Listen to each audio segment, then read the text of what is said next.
Estamos en la serie llamados a servir y hoy estaremos viendo la segunda lección, podemos decir, con el tema la correcta motivación para servir.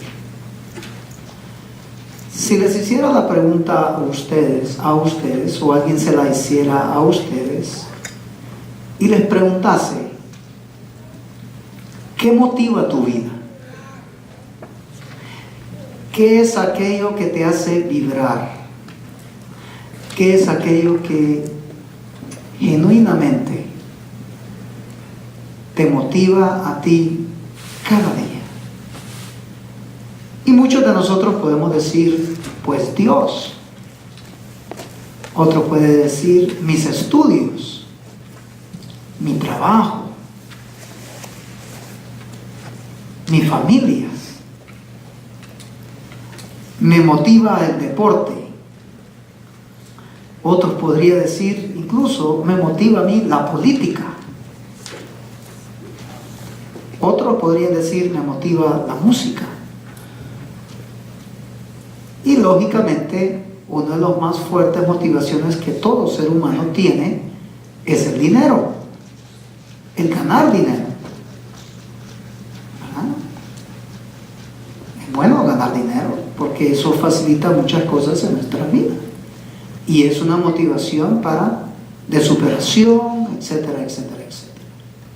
Y todas esas cosas están bien, tener ese tipo de motivación. Pero, como podemos ver, todas esas motivaciones apuntan ¿hacia quién? Hacia mi persona. Hacia mi persona. Lo que estamos tratando de enseñar, sin dejar a un lado el hecho de que todo lo mencionado anteriormente es bueno. Es bueno. Pero creo que como cristianos, como hijos de Dios, también tenemos que tener otras motivaciones. Y una de ellas es precisamente lo que estamos tratando en esta serie, el cual es el servir. De servir a otros. Tenemos que sentirnos motivados para poder servir. En la prédica anterior les hablé a ustedes el por qué debemos de servir. Y una de ellas es porque servimos porque Jesús es nuestro mayor ejemplo. Él dijo, no he venido a ser servido, sino a servir. Servimos porque es un acto también de adoración a Dios. Adoración no solamente es cuando cantamos los cánticos suaves y podemos cerrar nuestros ojos. Sí, es una parte de la adoración a Dios.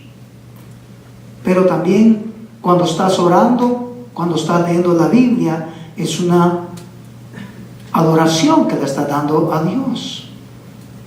Pero también cuando servimos a Él, es parte de esa adoración. En otras palabras, el servir o la adoración es un estilo de vida para el creyente, para todos nosotros.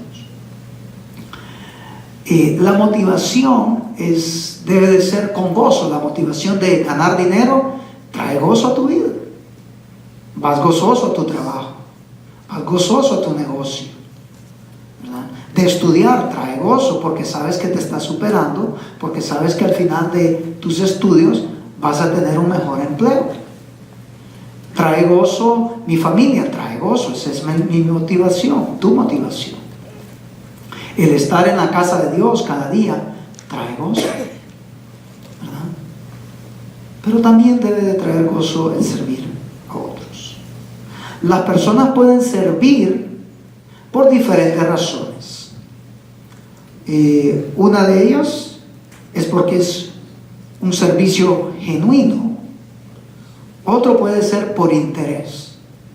¿Qué hay para mí si sirvo aquí? ¿Qué hay para mí si sirvo acá?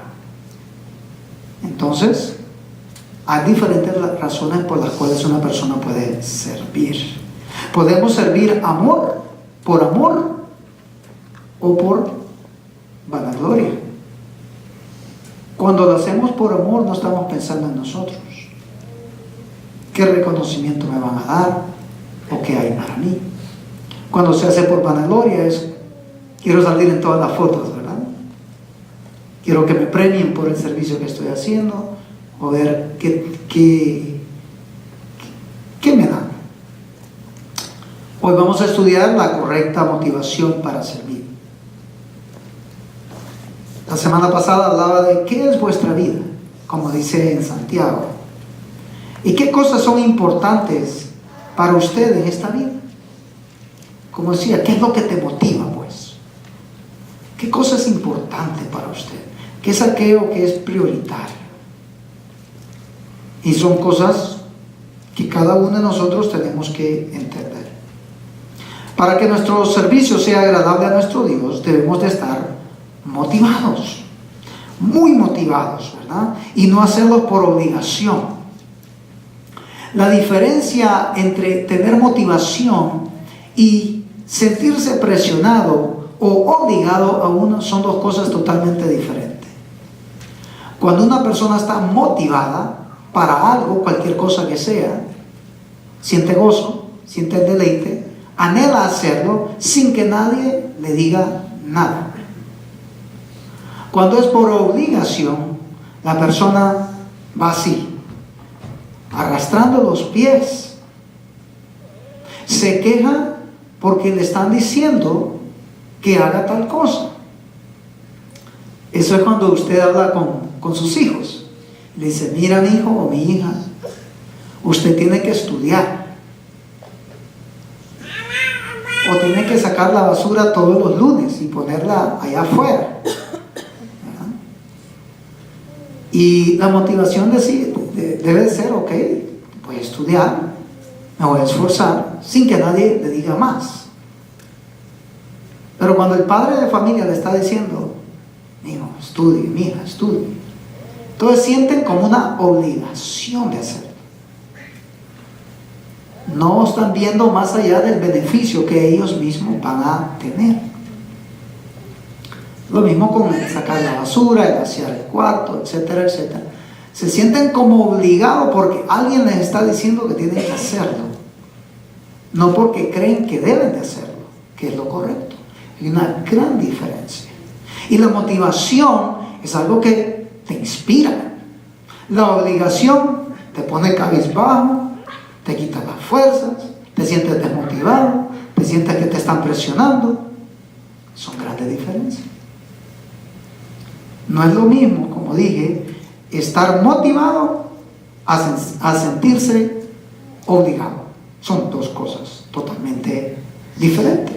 Nuestro servicio debe de fluir en esa motivación, en ese amor y en esa relación de amor que tenemos con Jesús, con nuestro Padre Celestial, con nuestro Señor, y que somos impulsados y guiados por el Divino Consolador, que es el Espíritu Santo.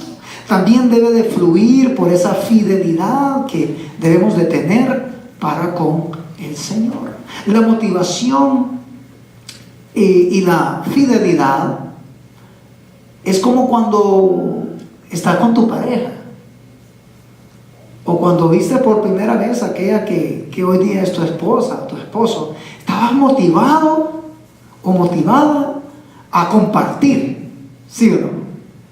A verle, o a que te miraran también. Y te arreglabas y te ponías guapo o bonita. Y era una motivación de que saber que hoy es domingo, voy a llegar al culto y voy a ver a Marlene. A Marlene se hacía todos los moños y decía, hoy voy a ver a Mario. Ponía contenta, rosadita, ¿verdad? Rojita. Y cuando nos mirábamos, nuestros ojos conectaban, ¿verdad? Y sin decir una sola palabra, como que hablábamos. Algo mágico, ¿verdad? Algo más allá, pero era la motivación. Yo salía del trabajo y estaba loco por llegar a la colonia donde ella vivía, donde estaba la iglesia, porque ahí servía. Cuando se pierde esa motivación, es un problema. Es un problema. Y nosotros debemos de mantener esa llama encendida, esa llama del Espíritu Santo que nos motiva día tras día a servir al Señor, a honrar al Señor.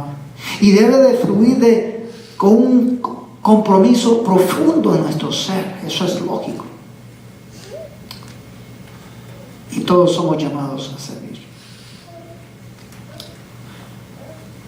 ¿De qué forma no debemos de servir? No debemos de servir por un sentido de culpa en nuestro ser. De culpa.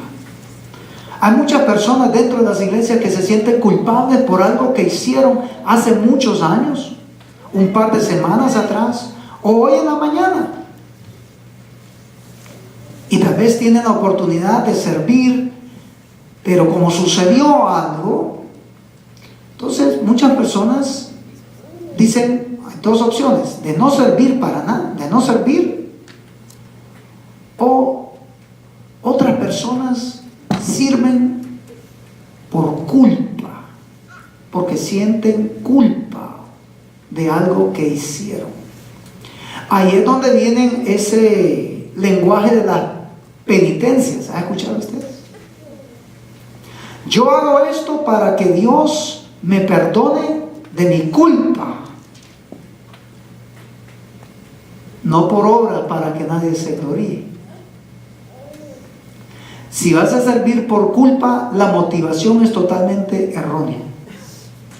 Servimos por amor, servimos por el ejemplo de Cristo, pero nunca sirva usted porque siente culpa de algo que usted ha hecho en su vida. No, no debe de ser así. Nuestra motivación debe ser totalmente diferente a Él. Es más, anoté yo acá,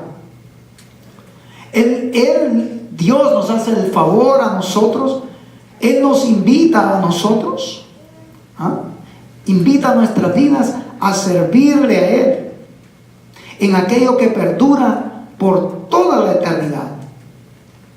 Y entonces tenemos que valorar que estas cosas que somos llamados a hacer son importantes.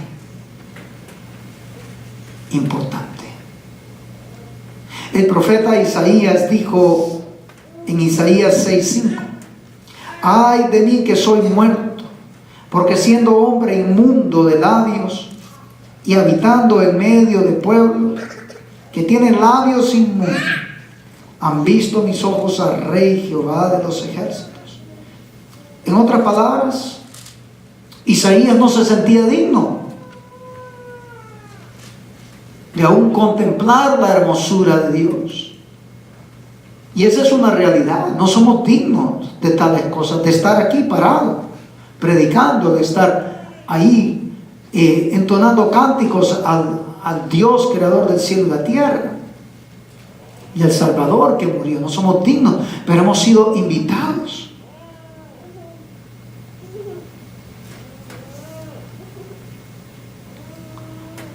Isaías tuvo esta visión espectacular. Él no la pidió, Dios se la dio, Dios se la reveló a él. Y muchas veces también, como voy a decir ahorita un ratito, muchas veces servimos de una forma equivocada. ¿Ok? Isaías, vuelvo y repito, no pidió esta visión. Tenemos que tener nosotros entonces una mirada correcta a lo que Dios quiere para nuestras vidas, el propósito de Dios para tu vida, el propósito de Dios para mi vida.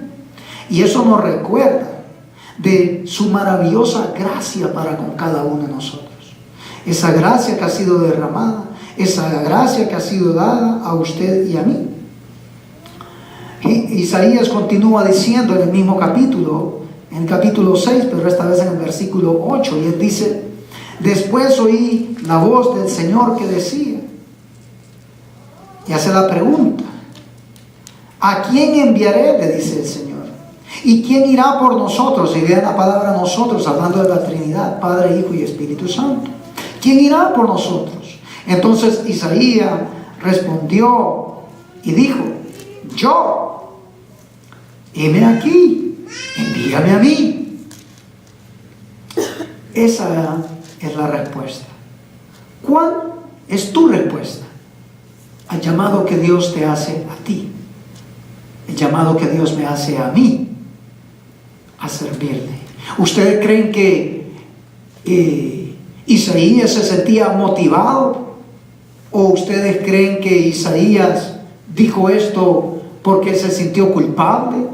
¿O ustedes creen que Isaías dijo esto porque simplemente sintió que, ok, me siento comprometido a hacer esto porque Dios me mostró una visión? No, creo que va más allá, que Isaías comprendió que él no era digno de haber tenido esta experiencia maravillosa que tuvo con Dios. Y Dios hace la pregunta, hey, ¿quién irá por nosotros? Isaías no dudó en decir, envíame a mí, aquí estoy. No puso excusa de decir de qué tipo de servicio quería que Dios le diera, sino que simplemente dijo, presente, aquí estoy, heme aquí. Así que, hermanos, ¿cuál sería su respuesta? Alguien podría decir, que lo haga otro, que lo haga otro. Probablemente otra persona podría decir, yo ya he hecho mucho y no gané nada en retorno. Pero la respuesta es clara. El apóstol Pablo dijo esto en Filipenses capítulo 3, versículo 12 al 14. Pablo dice, mira la motivación del apóstol Pablo. Dice, no que lo haya alcanzado ya, ni que ya sea perfecto, sino que prosigo. Esa es la motivación de Pablo. Sino que prosigo a ver si logro hacer aquello por lo cual fui también asiado por Cristo Jesús. En otra versión dice, no quiero decir que ya haya logrado estas cosas, ni que ya haya alcanzado la perfección, pero sigo adelante a fin de hacer mía aquella perfección para lo cual Cristo Jesús primeramente me hizo suyo. Y ahí es donde hay un propósito.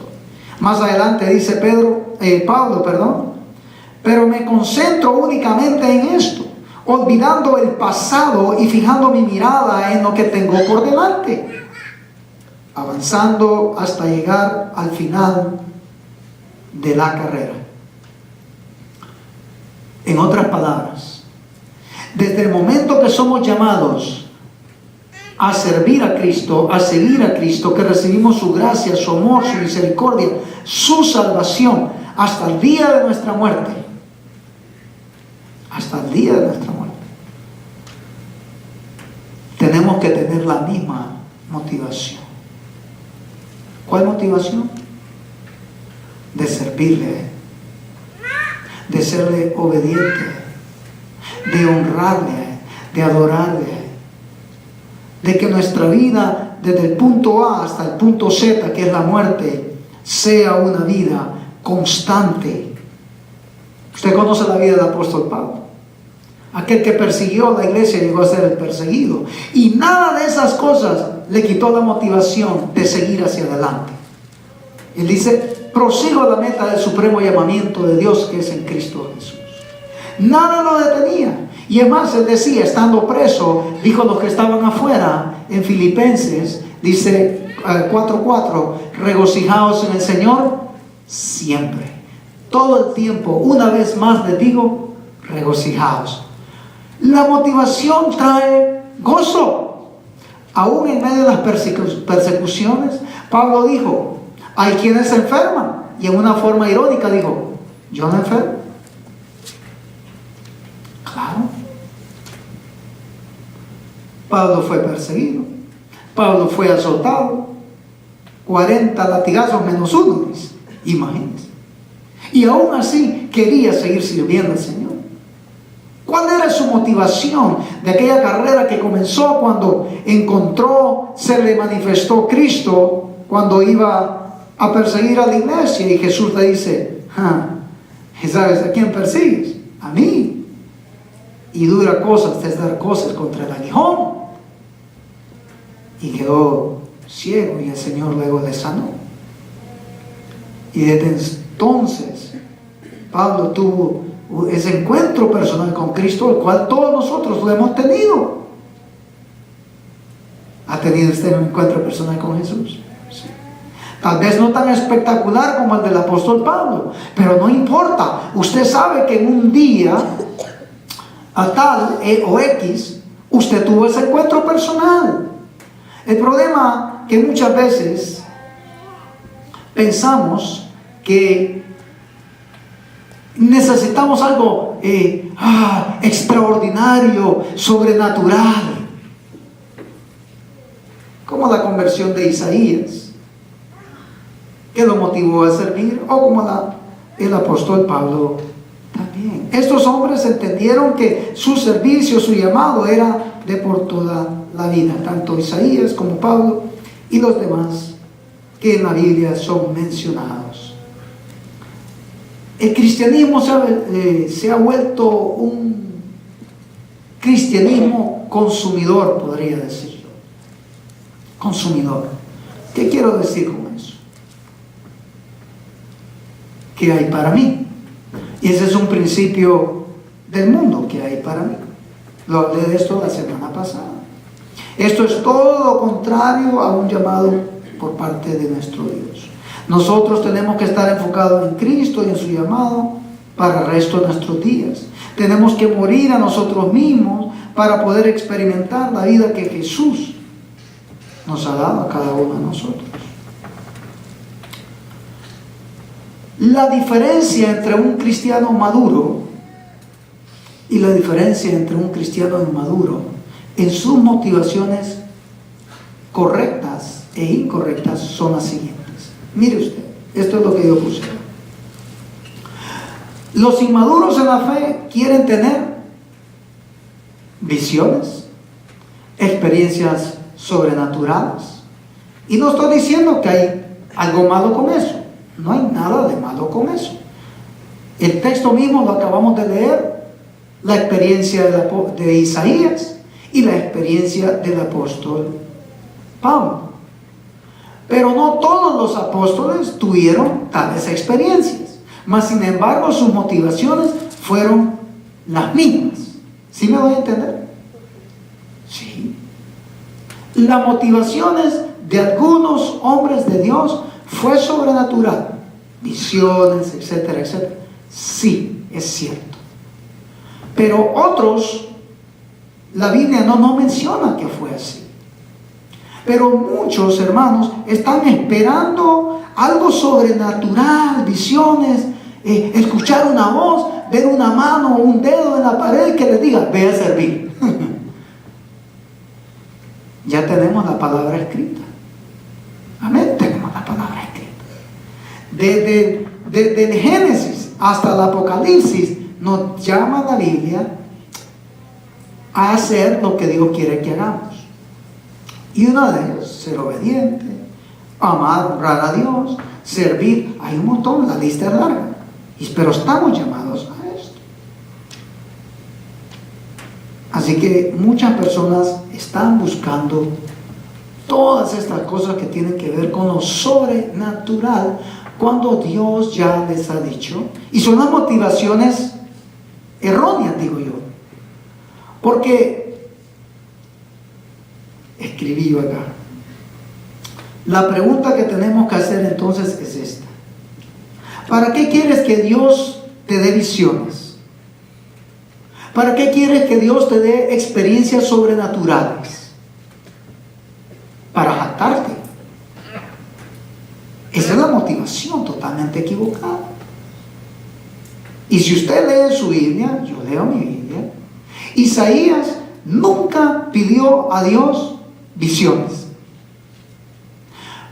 Pablo, el apóstol, iba en camino a matar, a perseguir, a encarcelar a los cristianos y no le pidió a Dios visiones, ni que se le apareciera, ni escuchar una voz.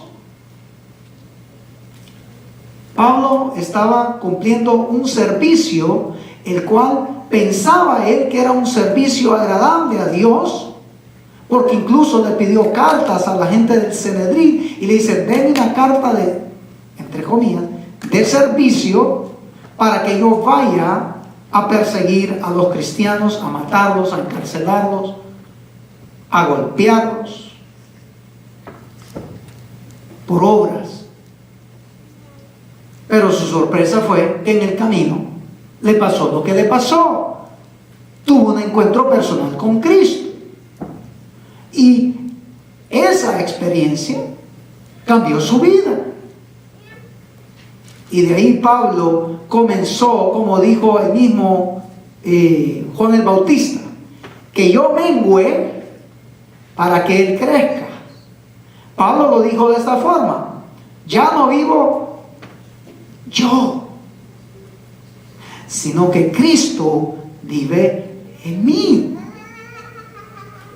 Esa es la gran diferencia de motivación. Lo que ahora vivo, lo vivo para la gloria del Señor. Y si Dios me quiere dar la oportunidad de servirle a Él, o de tener visiones y de tener todo este montón de casos, más bien la gente de Corintios se jactaban, y Pablo tuvo que reprenderlos, exhortarlos, y le dice: miren, ustedes se creen tan espirituales, ¿saben qué? Y lo digo con mucha humildad, Dios me ha dado a mí la oportunidad de subir hasta el tercer cielo. Vaya, les tapó la boca a todo el mundo. Porque los corintios querían tener experiencia, querían jactarse, querían hablar en lenguas, querían esto, querían lo otro, pero no hacían lo más importante, que era servir con humildad. Aunque estaban en la iglesia, su motivación era totalmente diferente. Y yo no estoy en contra de que usted le pida al Señor: Señor, una visioncita por ahí, aunque sea. Está bien. Pero la pregunta que tenemos que hacernos es: ¿cuál es la motivación detrás de esa oración de pedirle a Dios tales cosas?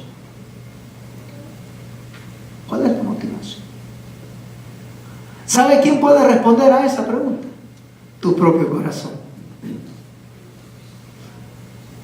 Tu propio corazón te va a decir: Mahara, tú quieres ser el show off. Tú quieres que la gente te vea. Porque la gente ve esas cosas como algo, qué espiritual el hermanito, la hermanita. Pero el que anda sirviendo a las mesas, ese no es tan espiritual. ¿Cómo? Tenemos nuestra motivación y nuestros principios totalmente equivocados. Totalmente como una J al revés. No, hombre. No. Váyanse al libro de los Hechos. Ya les vamos a demostrar a ustedes con la palabra. Hechos capítulo 6. Dice: en aquellos días, como crecía el número de los discípulos, hubo murmuración de los griegos contra los hebreos, de que las viudas de aquellos eran desatendidos en la distribución diaria. Se lo voy a poner así. La iglesia estaba formada de judíos y de gentiles, ¿okay?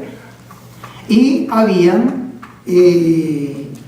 personas mayores de edad a las cuales eran servidas, eran viudas, ¿okay?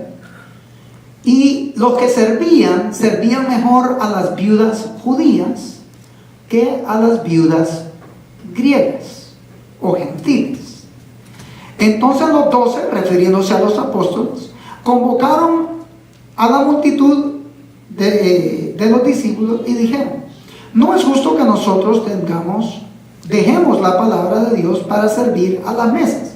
No están diciendo que ellos no iban a servir, estaban sirviendo, solo que tenían otras funciones también y no podían estar en todas. Entonces se estaba delegando para que otros cumplieran ciertas funciones dentro del grupo de cristianos. Y luego dice: buscad pues, hermanos, dentro de vosotros a 7 varones, número 1, de buen testimonio. Mira lo que dice ahí. ¿Qué es lo que sigue diciendo? ¿Llenos de qué? Llenos del Espíritu Santo. ¿Para qué? ¿Y de qué? La idea ahí es de conocimiento o entendimiento, ¿ok? Porque acuerdan que aquellos no tenían el discernimiento para atender a las mujeres, a las viudas griegas, de la misma forma que estaban sirviendo a las judías.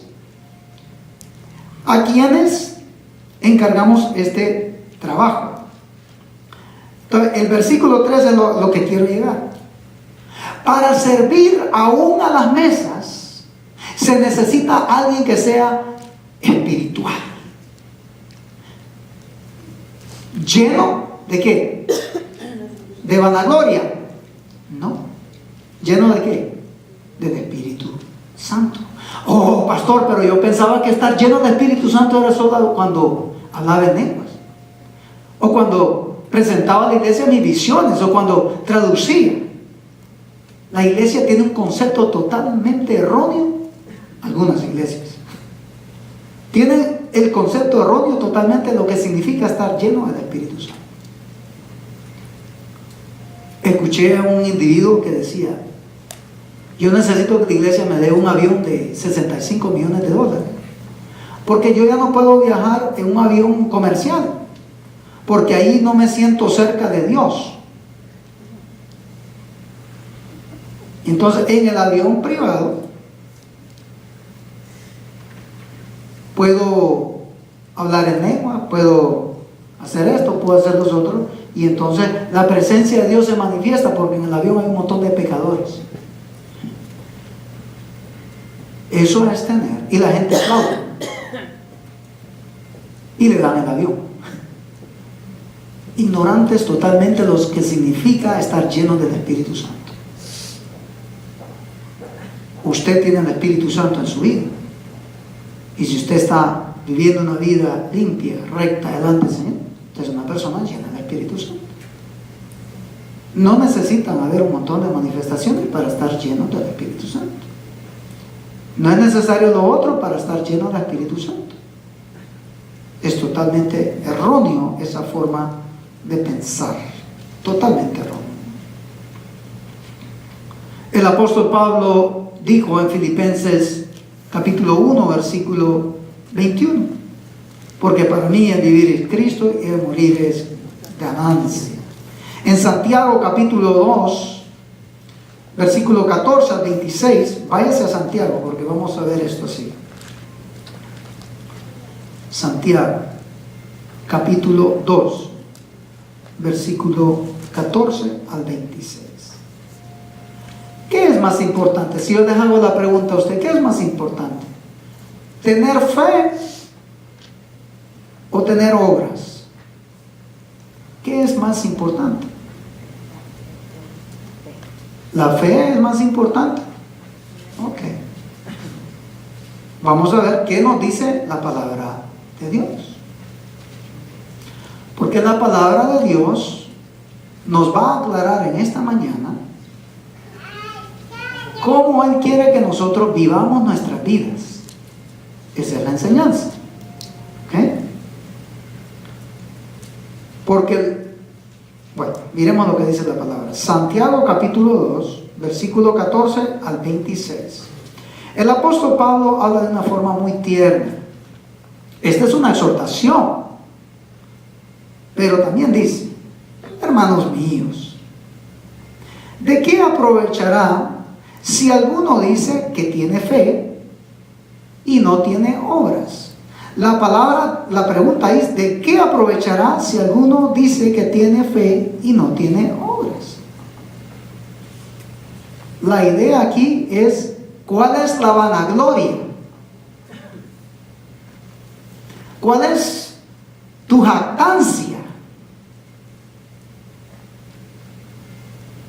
¿Por qué se te ha subido tanto diciendo de que tú tienes fe? Y aquí la fe tiene que ver con todo aquello que tenga que ver con lo espiritual, pues. Aquellas cosas que muchos consideran: oh, es espiritual. Hasta es como un ángel, pues, ya.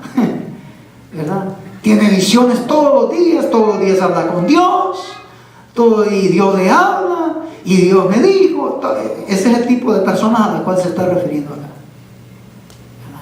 Ese tipo de persona que te dice: bueno, oremos, no vaya al médico, no se toma ninguna pastilla. Ese es el espiritual. Y Pablo hace la exhortación.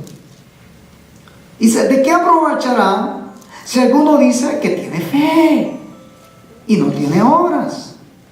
¿Podrá la fe salvarle? Somos salvos por fe, ¿verdad? Pero no está hablando aquí de una fe salvadora.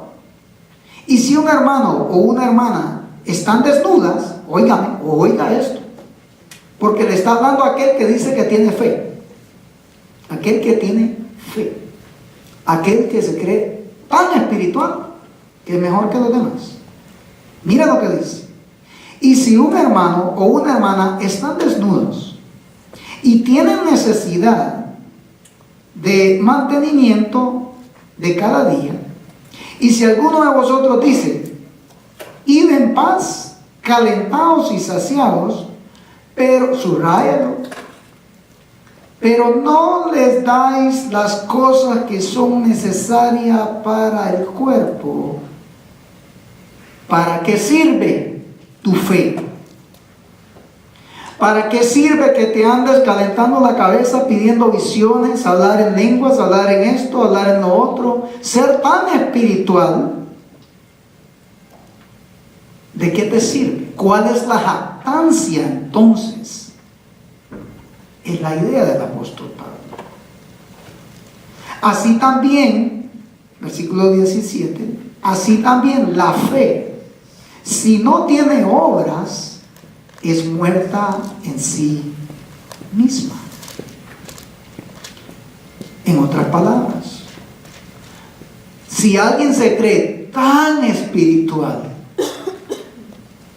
y no sirve al hambriento, al sediento, ¿se acuerdan lo que dijo Jesús? Lo dijimos la semana pasada. Tuve hambre y no me diste de comer. Estuve desnudo y no me vestiste. Estuve enfermo, no me visitaste. Estuve en la cárcel y, bueno, ni cuenta te diste. O te diste cuenta, pero te hiciste de loco. No dice así la Biblia. Pero es la idea.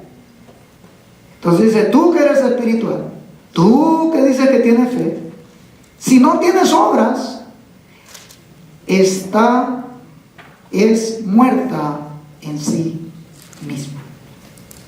Pero alguno dirá, ok, tú tienes fe, pero yo tengo obras. Entonces está el otro lado de la moneda. Aquel que no se cree tan espiritual, pero que solo pasa trabajando y haciendo esto, visitando hospitales, yendo a las cárceles, yendo para allá, yendo para allá, pero no hace lo otro. Sí. No se quiere congregar, no quiere leer la Biblia, no quiere adorar al Señor, ¿verdad? No le pide ahí al Señor, Señor, ¿verdad? Manifiéstate a mi vida. Porque no estamos diciendo aquí que es malo pedirle a Dios tales cosas. No estoy diciendo eso.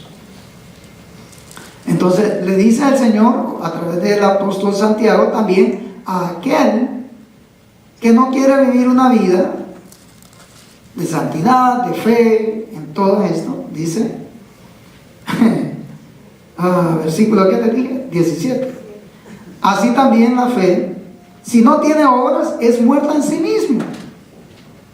Pero alguno dirá, tú tienes fe y yo tengo obras, muéstrame tu fe sin tus obras y yo te mostraré entonces mi fe por mis obras. Entonces, ¿qué es lo que está diciendo el texto? Dos cosas. Que debe de haber un balance en nuestra vida. Una vida de fe, pero también una vida de servicio. ¿Me voy a entender? Una vida de fe en donde los dones dados por el Espíritu Santo se van a manifestar en nuestra vida y lo vamos a poner a servicio de otros. No necesario los dones o las manifestaciones que el Espíritu Santo da a cada uno de los miembros, porque ¿quién reparte esos dones? Es Dios.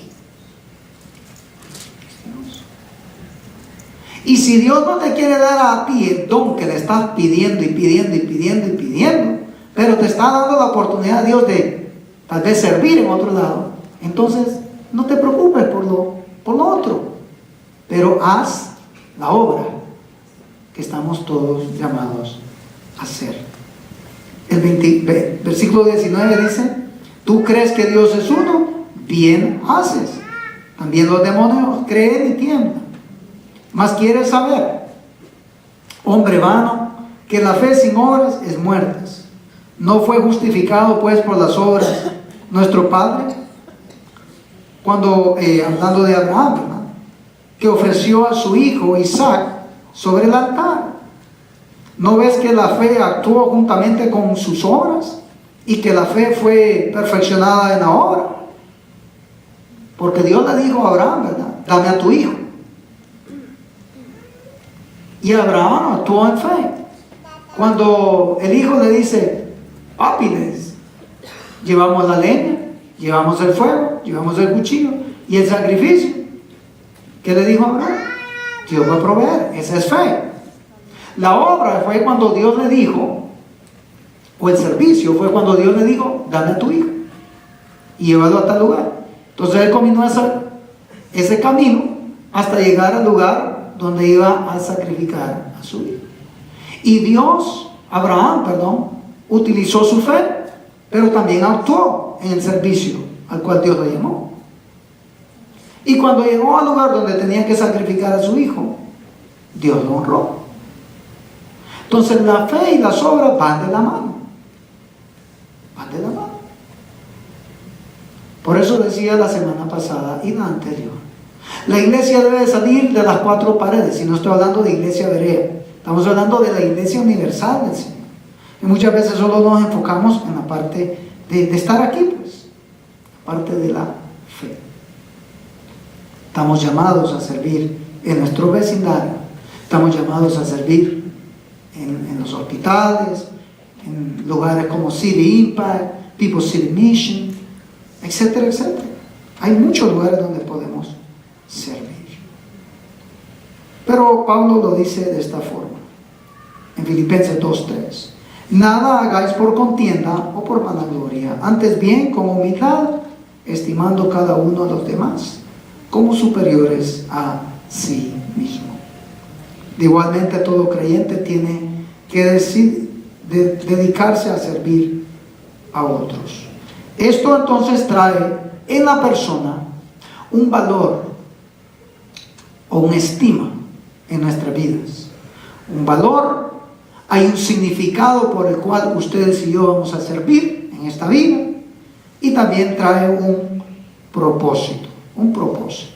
Tenemos un valor, ¿verdad?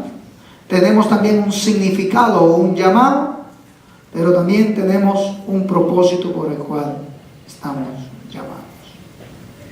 El apóstol Juan dijo esto en 1 Juan 2, versículos 5 al 17.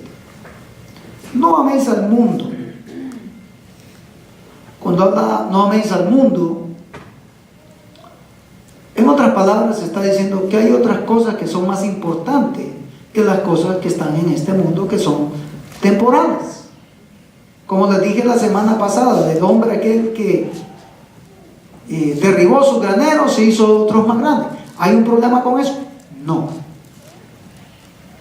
El problema es cuando ponemos nuestro corazón en las cosas terrenales y no en aquello por lo cual hemos sido llamados. Y creo que ese mensaje quedó bien claro. Dice, no améis al mundo ni las cosas que están en este mundo. Si alguno ama al mundo, el amor del Padre no está en él. Esto es lógico.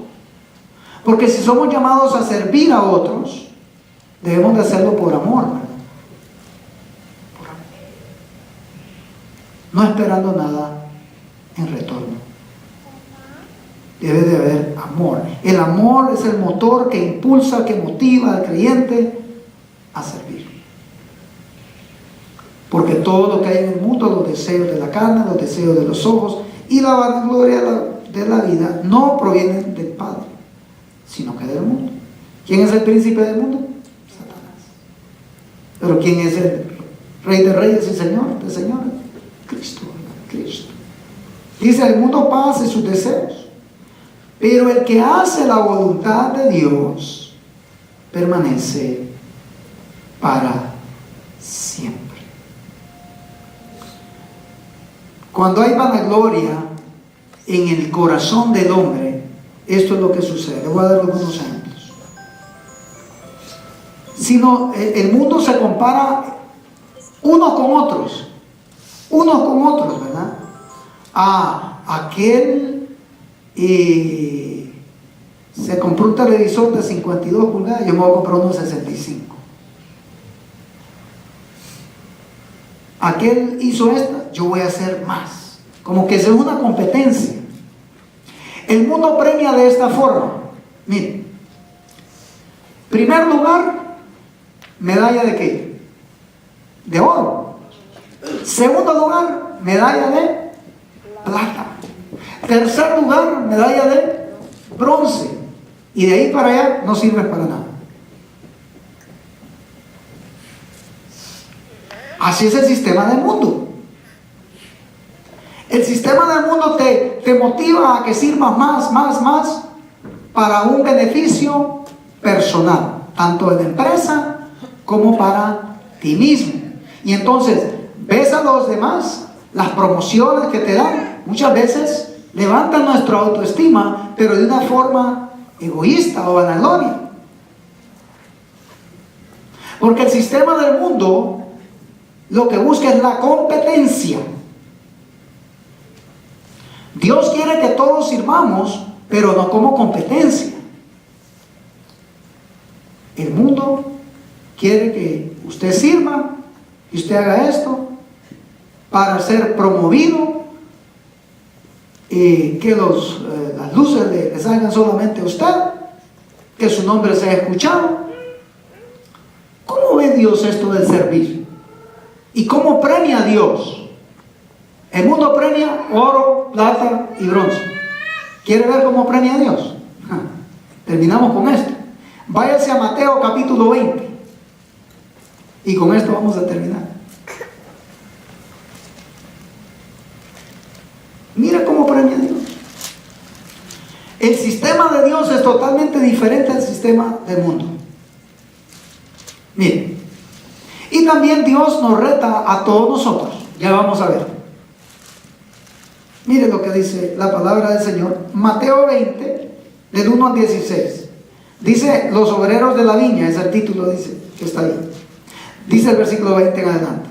Porque el reino de los cielos es semejante a un hombre, padre de familia, este es Dios, que salió por la mañana a contratar obreros para su viña. ¿Qué hace un obrero? Trabaja, sirve.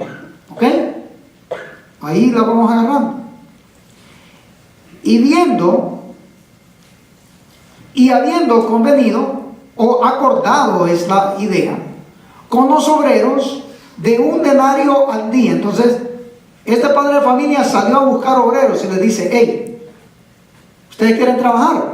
Oh, sí, nosotros queremos trabajar. Ok, les voy a dar un denario por día. ¿Están de acuerdo? Amén. Sí, estamos de acuerdo.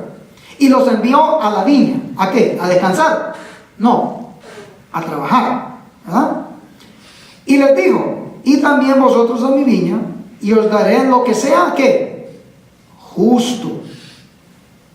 Y ellos fueron, en otras palabras, aceptaron la oferta que el Señor les dio. Salió otra vez cerca de la hora sexta y la novena, e hizo lo mismo. Pero miren lo que dice, el versículo 3. Salió cerca de la hora tercera y vio a otros que estaban en la plaza. ¿Cómo estaban? Desocupados. ¿Quiere que le traduzca? Desocupados. No estaban haciendo absolutamente nada. Estaban vagando, durmiendo en sus laureles, dicen en mi país, en Honduras. Y luego les dijo, y vayan ustedes también. Ese es un segundo grupo de personas. Versículo 5. Salió otra vez cerca de la hora sexta y novena y les dijo lo mismo. Ese es otro grupo de personas. El versículo 6. Y salió cerca de la hora undécima y halló a otros que estaban ¿cómo? ¿Cómo estaban? Desocupados. Tampoco estaban haciendo nada. Y les digo, porque estás aquí todo el día, y le repite, desocupados.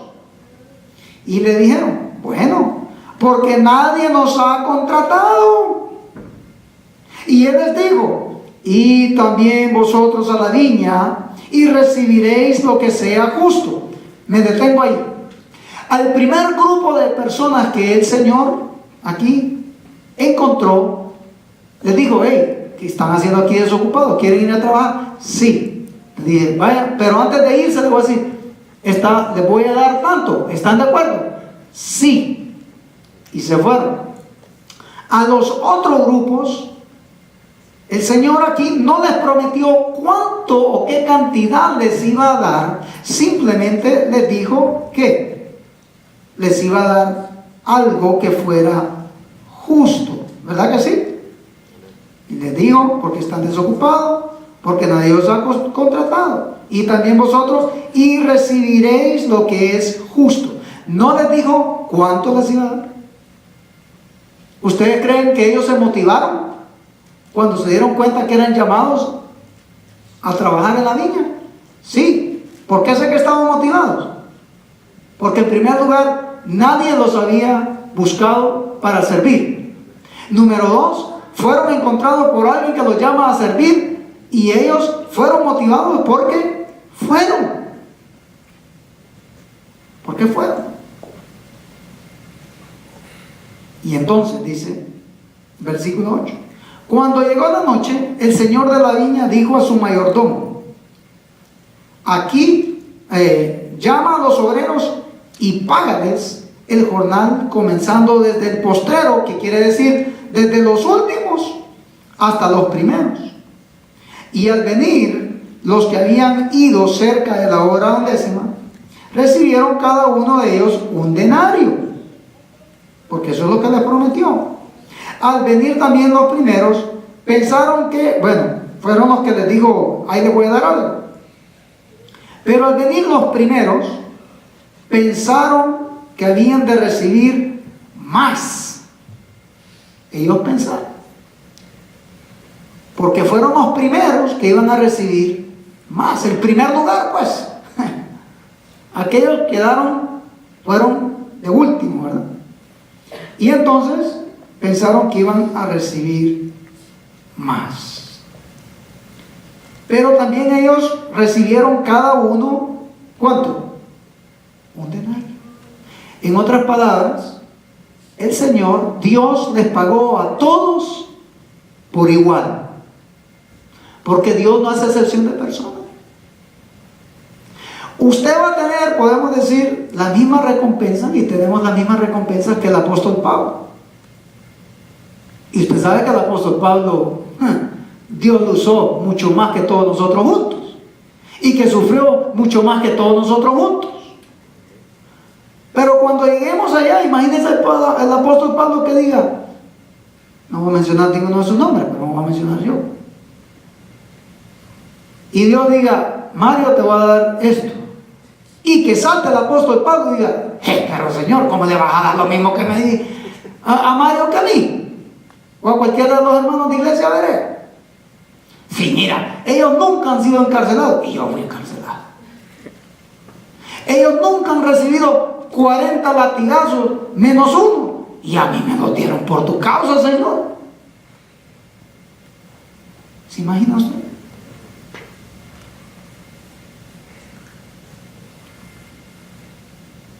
La idea aquí, o que el apóstol Pablo se vuelva tan espiritual y diga: pero Señor, si yo tuve la visión que Mario nunca ha tenido, tú me diste la visión a mí de estar, cuando estaba en la tierra, de subir hasta el tercer cielo. Tan espiritual.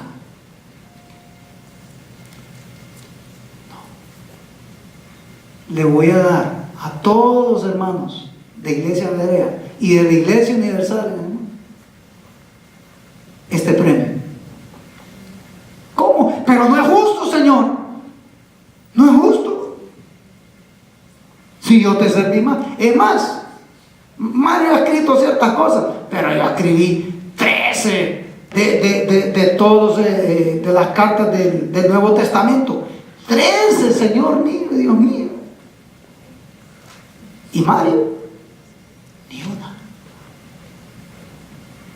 El sistema del mundo diría entonces que el apóstol Pablo está en primer lugar y yo ni siquiera en tercer lugar.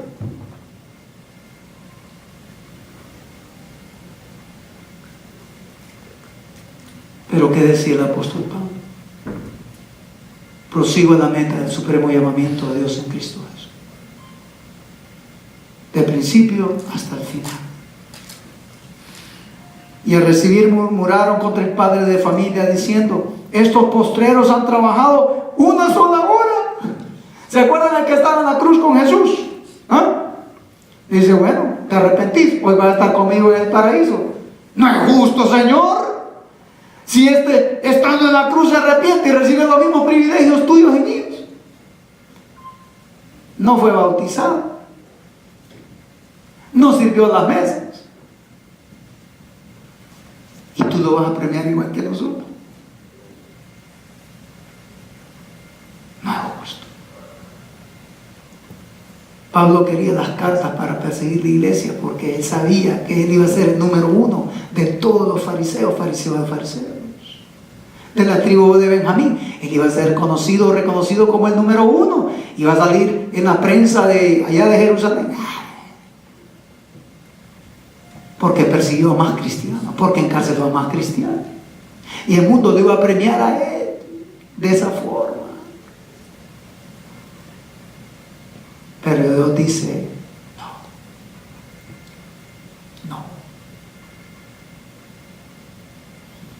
Y los has hecho igual a nosotros, que hemos soportado la carga, el calor del día.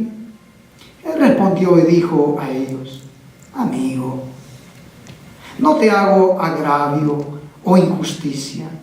¿No quedamos de acuerdo tú conmigo en un denario? Toma lo que es tuyo, recibe tu bendición, en otras palabras, y vete, quédate tranquilo. Pero quiero dar a este postrero o al último como a ti también te lo di. ¿Cómo? ¿No me es lícito hacer lo que yo quiero con lo que es mío? ¿O tienes tu envidia? Porque yo soy bueno o generoso, dice el Señor. Así los primeros serán postreros y los postreros serán primeros. Porque muchos son llamados y pocos los escogen.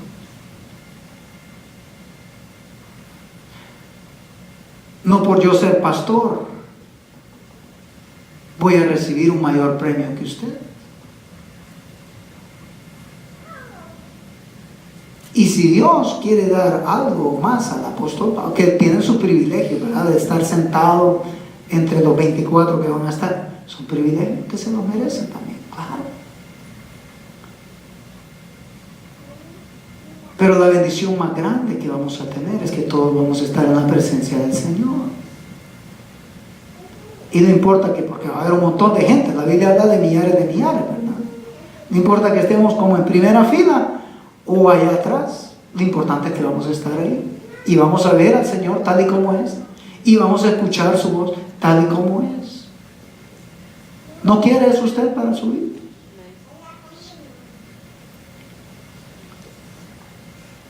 ¿Qué motiva tu vida? ¿Qué motiva vuestra vida? Todo lo que mencioné anteriormente de estudiar, de trabajar, de pedirle al Señor que podamos tener una casa, un mejor auto, todas esas motivaciones son buenas. Que usted le pida al Señor dones espirituales, está bien, no hay ningún problema. Pero ojo, no es la prioridad, ni depende de usted ni de mí. Por eso, y me van a disculpar con esto, por eso muchas veces cuando se hace el llamado en algunos lugares, le dicen: pase que va a hablar en lenguas, y yo, repita conmigo. Eso no es hablar en lenguas.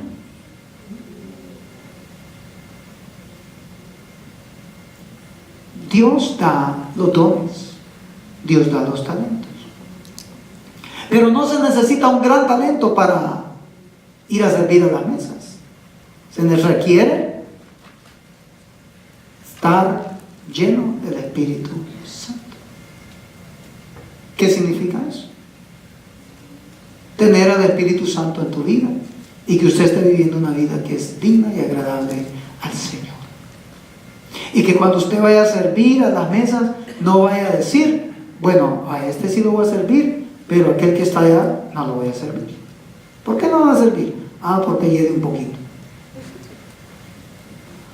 Porque no es hispano, es americano, complexión blanca, o porque es moreno.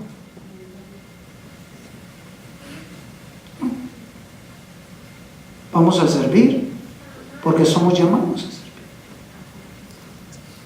Fíjese que en medio del pueblo latino, y ustedes saben esto, en medio del pueblo latino hay discriminación también y hay racistas. Que yo soy de este país, como los judíos con las griegas. Servía mejor a las judías que a las griegas. En Cristo somos unos. Amén. Pero usted debe de entender que debe de tener la motivación correcta para servir. ¿Qué es lo que te motiva a ti para servir? Termino con esto.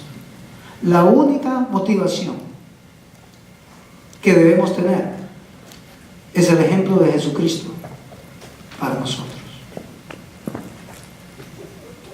Gracias, Padre, te damos por tu amor y tu misericordia. Te pido, Señor, que nos ayudes a entender el propósito por el cual tú nos has llamado.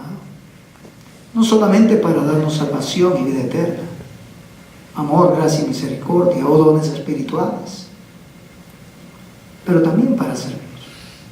La fe y las obras van de la mano. No podemos estar solo de un lado, sino que ambas son importantes, como nos dice en la carta de Santiago. Señor, gracias por esta palabra y que todos nos sintamos motivados entonces a servir para darte a ti la gloria y la honra, porque tú eres nuestro ejemplo por excelencia. Gracias te damos en el nombre de Jesús. Amén y amén.